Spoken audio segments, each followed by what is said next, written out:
Bonjour à tous. Nous allons aujourd'hui aborder un sujet délicat qui a trait au blocage parfois psychologique qui empêche les praticiens et leur équipe de conduire le changement nécessaire de leurs habitudes de travail en vue d'optimiser leur organisation.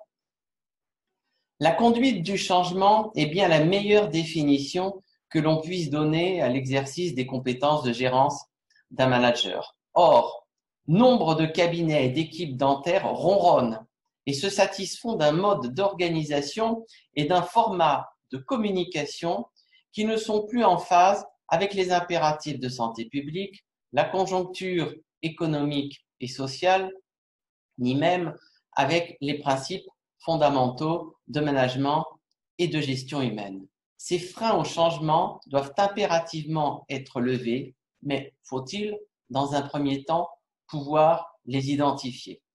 Commençons par le premier frein. Ce frein s'intitule l'effet tunnel. En quoi consiste cet effet tunnel? Lorsque la situation semble s'améliorer ou lorsque les voyants sont au vert, la vision prospective à moyen et long terme de son cabinet, en termes de management et d'organisation, est parfois camouflée par un effet dit de tunnel, c'est-à-dire de rétrécissement de la clairvoyance du gérant, qui tente à effacer les données périphériques du cabinet et les petits indices de dysfonctionnement considérés à tort comme de simples épiphénomènes. Un deuxième frein, la peur de l'inconnu. La conduite du changement managérial effraie parfois les praticiens, ancrés dans des habitudes de travail qui, même si elles ne sont pas vraiment confortables, leur permettent de répondre à leurs obligations professionnelles. Voyons un autre frein, ce que l'on appelle la politique de l'autruche. En quoi consiste-t-elle?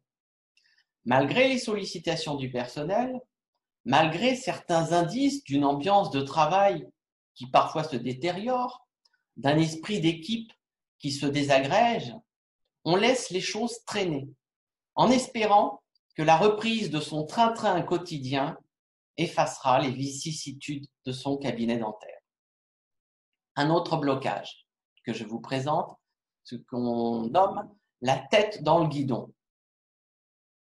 Les nombreuses contraintes de l'exercice professionnel du praticien le conduisent à se concentrer parfois exclusivement sur son cœur de métier, à savoir le diagnostic, les soins et les tracasseries administratives, sans se poser un instant ni prendre un recul salvateur sur la gestion de son environnement professionnel et la possible amélioration de ses conditions de travail.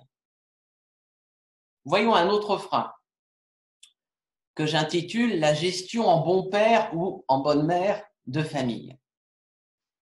N'ayant pas bénéficié d'une formation initiale en management et gestion humaine pour la plupart des étudiants en chirurgie dentaire, les praticiens gèrent tout naturellement leur cabinet, leur équipe et leurs patients sous le joug d'un mode de management patriarcal ou matriarcal guidé par des instincts primaires de gestion sociale, des intuitions d'autorité et de gouvernance et des décisions parfois impulsives et non consensuelles, tentant de conduire le changement ici et là, par petits bouts ou par saccades, avec des mouvements de va-et-vient, tels une balancelle de jardin pour certains.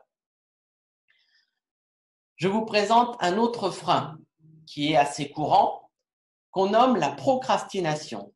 La procrastination, vous le savez sûrement, est la plus grande amie de l'immobilisme et la plus grande ennemie de la productivité.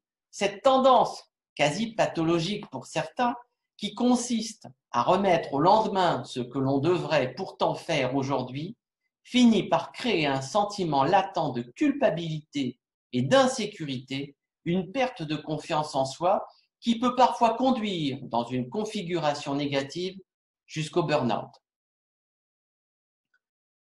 Un autre frein qu'on peut nommer l'intoxication ambiante et confraternelle.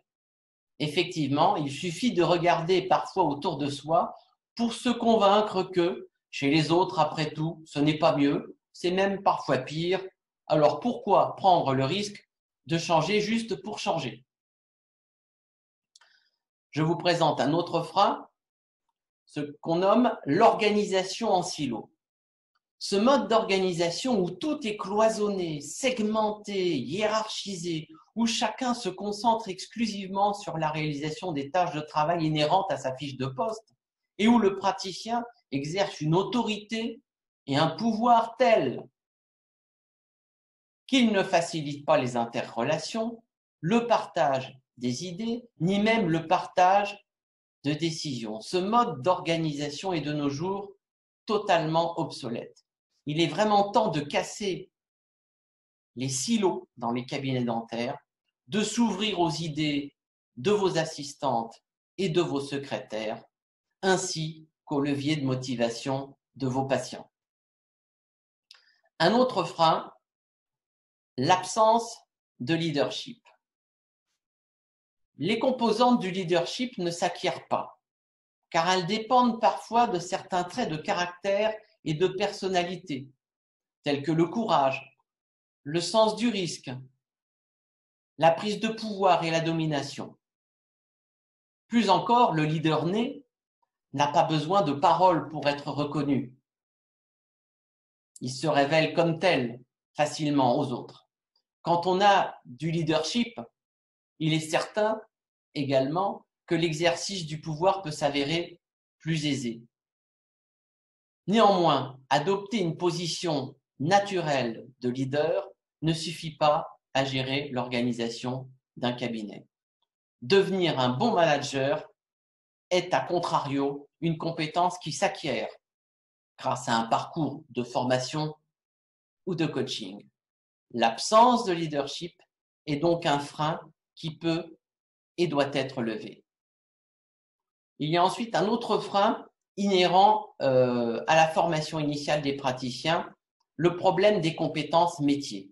Ces compétences métiers ou ces compétences techniques sont un frein, parfois inconscient, à la conduite du changement, car elles nous encerclent, tel un carcan, depuis les bancs de l'université. En effet, chacun tente à préserver et privilégier l'exercice exclusif de ses compétences métiers ou de ses compétences techniques, en perdant de vue l'exercice complémentaire et nécessaire de compétences transversales telles que le management, la gestion humaine et la communication. Je termine avec deux freins également importants, l'absence de réunion. Une réunion d'équipe, on l'a déjà vu, est le meilleur levier de changement d'une organisation. Certains nous diront encore que c'est une perte de temps et que la profusion de patients en dentisterie impose à l'équipe finalement de répondre uniquement à des impératifs de santé publique. Certains autres ouvriront à tort la voie à des réunions hors temps de travail ou durant les pauses, et d'autres encore invoqueront qu'une réunion est inutile puisque tout va bien. Je vous le reprécise, une réunion est un impératif organisationnel qui doit avoir lieu au moins une fois par trimestre à raison de 2 heures pleines et incompressible. Elle doit être préparée, organisée, arbitrée et faire l'objet d'un compte-rendu dactylographié. Je termine avec un frein tout aussi important, l'absence de perspective d'évolution. C'est fort probablement le plus grand frein à la conduite nécessaire du changement d'organisation d'un cabinet dentaire. C'est pas parce qu'on reste dentiste ou assistant dentaire toute sa vie qu'il n'y a pas de nombreux moyens d'améliorer son confort de vie professionnelle et personnelle, de changer pour le meilleur ses habitudes de travail, tout en se formant et en ouvrant son esprit à d'autres formes de management. Je vous remercie pour votre écoute. À très bientôt.